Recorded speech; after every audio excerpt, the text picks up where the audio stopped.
بسم اللہ الرحمن الرحیم۔ السلام علیکم ناظرین۔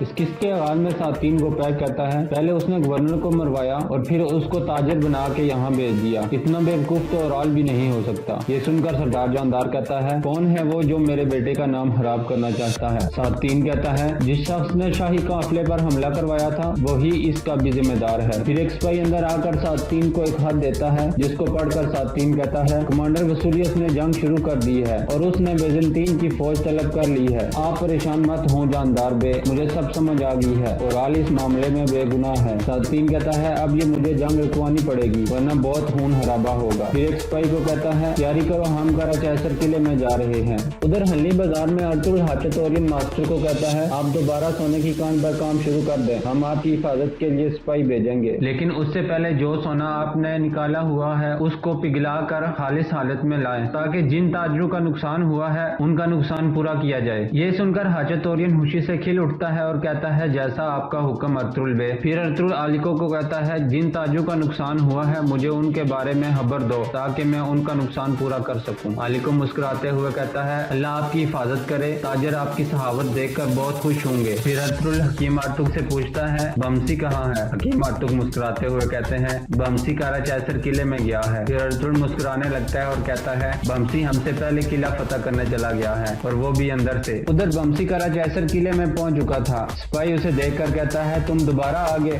ہاں میں دوبارہ آ گیا ہوں، اب میرا راستہ چھوڑو تاکہ میں ہیلنا سے جا کر مل سکوں۔ پھر سپاہی اسے کہتا ہے، یہاں انتظار کرو، اور دوسرے سپاہی کو اندر جانے کا اشارہ کرتا ہے۔ پھر بمسی سیب نکال کر کھانا شروع ہو جاتا ہے۔ اتنے میں ہیلنا وہاں آ جاتی ہے اور بمسی کو دیکھ کر کہتی ہے، دوبارہ مت آنا یہاں بمسی۔ یہ سن کر بمسی کے ہاتھ سے سیب گر جاتا ہے اور وہ پریشان ہو جاتا ہے۔ یہ منظر دیکھ کر ہیلنا کہتی ہے، میرا مطلب ہے یہاں قلعے میں مت آنا، میں روزانہ چشمے پہ جاتی ہوں، تم وہاں آ کر مجھ سے مل سکتے ہو۔ یہ سن کر بمسی خوش ہو جاتا ہے اور کہتا ہے، میں آپ کے بابا کے قاتل کے بارے میں ایک خبر لایا ہوں، اس کو پکڑ لیا گیا ہے، آج عدالت میں اس کے بارے میں مقدمہ چلایا جائے گا اور اسے سزا دی جائے گی، اور اس قاتل کو چاودار قبیلے کے سردار اورال نے بھیجا تھا۔ ہیلنا اسے کہتی ہے، میں بھی وہاں ضرور آؤں گی اور اپنے بابا کے قاتلوں کو مرتے ہوئے دیکھوں گی، ابھی میں کمانڈر وسولیس سے بات کرتی ہوں۔ یہ کہہ کر ہیلنا وہاں سے چل پڑتی ہے اور بمسی بھی اپنے گھوڑے کی طرف روانہ ہو جاتا ہے۔ دوسری طرف چاودار قبیلے کے قید خانے میں اورال کو باندھا ہوتا ہے۔ دوان اور ترگت الب بھی ادھر ہی بیٹھے ہوتے ہیں۔ پھر دوان کہتا ہے، مجھے اچھا لگتا ہے جب کوئی شیطان صفت انسان اپنے انجام پر پہنچتا ہے۔ ترگت الب کہتا ہے، اس فتنہ باز انسان کی وجہ سے ہمارے جنگجو شہید ہوئے ہیں، یہ جہنم کے گہرے گڑھے کا حقدار ہے۔ پھر اورال کہتا ہے، اگر ہم یہی بات کر رہے ہیں کہ سب کو ان کی صحیح جگہ پر ہونا چاہیے تو تم دونوں باہر خیمے کی چوکیداری والی جگہ پر کیوں نہیں چلے جاتے؟ یہ سن کر ترگت الب کو غصہ آ جاتا ہے لیکن دوان اسے پکڑ لیتا ہے۔ پھر ترگت کہتا ہے، اگر یہ میرے ذمہ میں ہوتا میں کسی مقدمے کی پرواہ کیے بغیر تمہیں بہت پہلے سزا دے چکا ہوتا۔ اتنے میں ساتین وہاں آ جاتا ہے اور ترگت کی باتیں سن کر کہتا ہے، اپنی زبان پر کنٹرول کرو ورنہ میں اس کو کاٹ دوں گا۔ پھر سب کو کہتا ہے، باہر چلے جاؤ۔ ان کے جانے کے بعد اورال کہتا ہے، امیر ساتین، آپ اپنے قیدی کی زیارت کرنے آئے ہیں؟ ساتین کہتا ہے، انسان جو بوتا ہے وہی کاٹتا ہے، میں نے تمہیں تمہاری خواہشات کے بارے میں پہلے آگاہ کر دیا تھا اور تمہیں تمہاری بیوقوفیوں سے بھی آگاہ کیا تھا، لیکن تم نے کیا کیا؟ ارطغرل کے ساتھ مقابلہ بازی کر کے اپنی موت کا انتظام کر لیا ہے تم نے۔ پھر اورال کہتا ہے، کیا گورنر کو میں نے قتل کیا ہے؟ کیا آپ بھی اس کی باتوں میں آ گئے ہو؟ ساتین کہتا ہے، نہیں، میں جانتا ہوں تم نے گورنر کو قتل نہیں کیا، لیکن اس کے علاوہ بھی تم نے بہت سے جرائم کیے ہیں جن کی سزا کے مستحق ہو تم۔ ہر کسی نے تمہارے لالچ کو تمہارے خلاف استعمال کیا ہے۔ پھر اورال کہتا ہے، آپ جانتے ہو میں بے گناہ ہوں، تو پھر مجھے یہاں سے نکالیں، چولپن ماں بننے والی ہے اور وہ یہ سب کچھ برداشت نہیں کر پائے گی، اور آپ کی شادی بھی رکی ہوئی ہے، اچانک ساری چیزیں ہمارے خلاف ہو گئی ہیں، لعنت ہے تمہارے اوپر ارطغرل۔ پھر ساتین کہتا ہے، دیکھو اب تم ایک کمزور آدمی کی طرح تڑپ رہے ہو، تم ایک نااہل انسان ہو۔ یہ کہہ کر ساتین وہاں سے چلا جاتا ہے۔ پھر چولپن اپنے خیمے میں بیٹھی رو رہی ہوتی ہے۔ اتنے میں اسلحان اس کے خیمے میں آتی ہے اور اس کے لیے کھانا لاتی ہے اور کہتی ہے، کچھ کھا لیں بھابھی اپنے بچے کی خاطر۔ پھر چولپن کہتی ہے، میں کیسے کچھ کھا سکتی ہوں جب مجھے میرے ہی خیمے میں نظر بند کر دیا گیا ہو اور اورال کی اس حالت میں۔ پھر اسلحان اس کے پاس بیٹھ کر کہتی ہے، نہ ہی مجھے آپ کی کوئی فکر ہے اور نہ ہی اورال کی. میں اگر پریشان ہوں تو صرف آپ کے بچے کے لیے،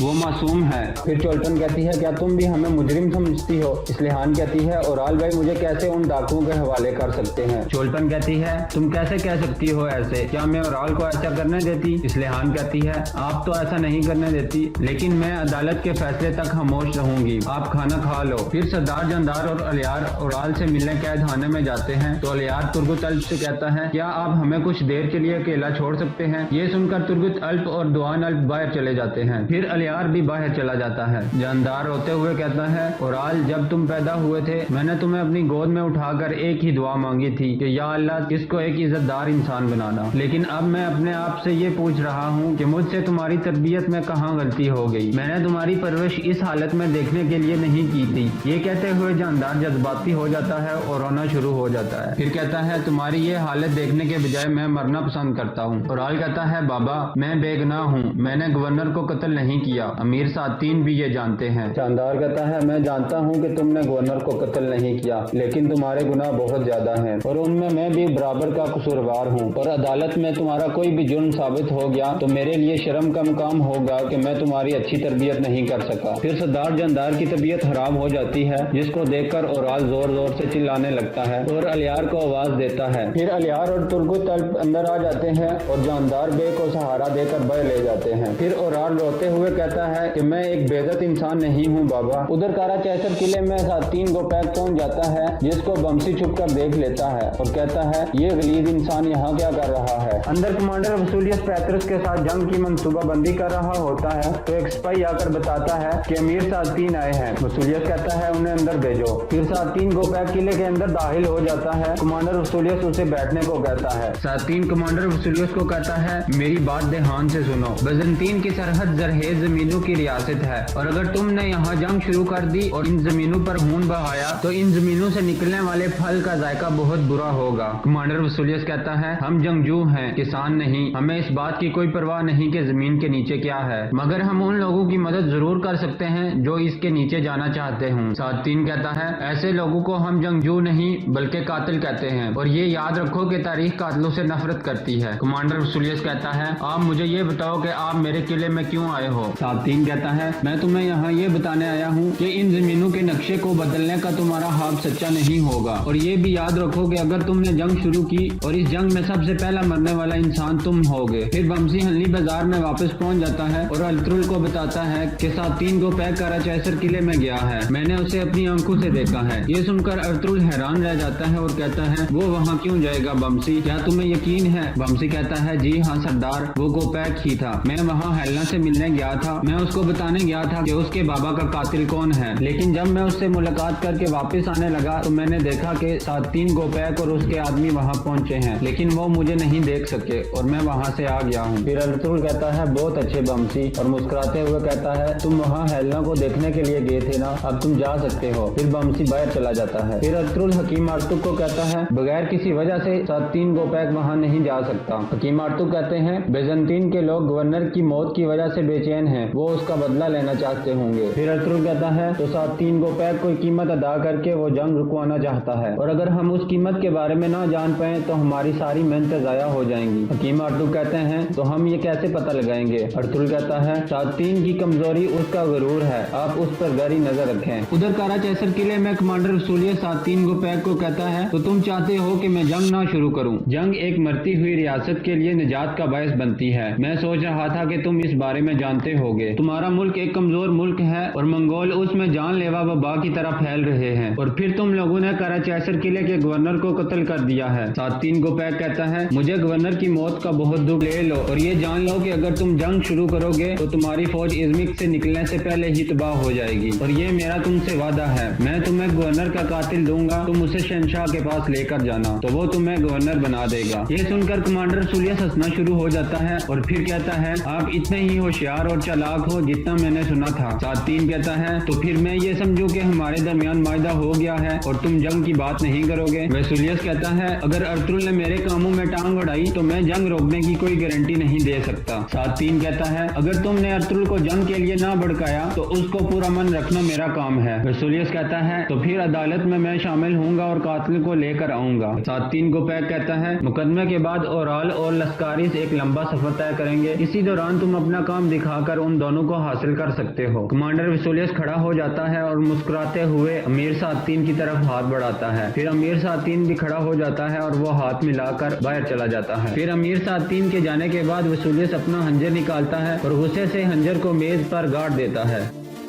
اور یہاں اس قسط کا اختتام ہو جاتا ہے۔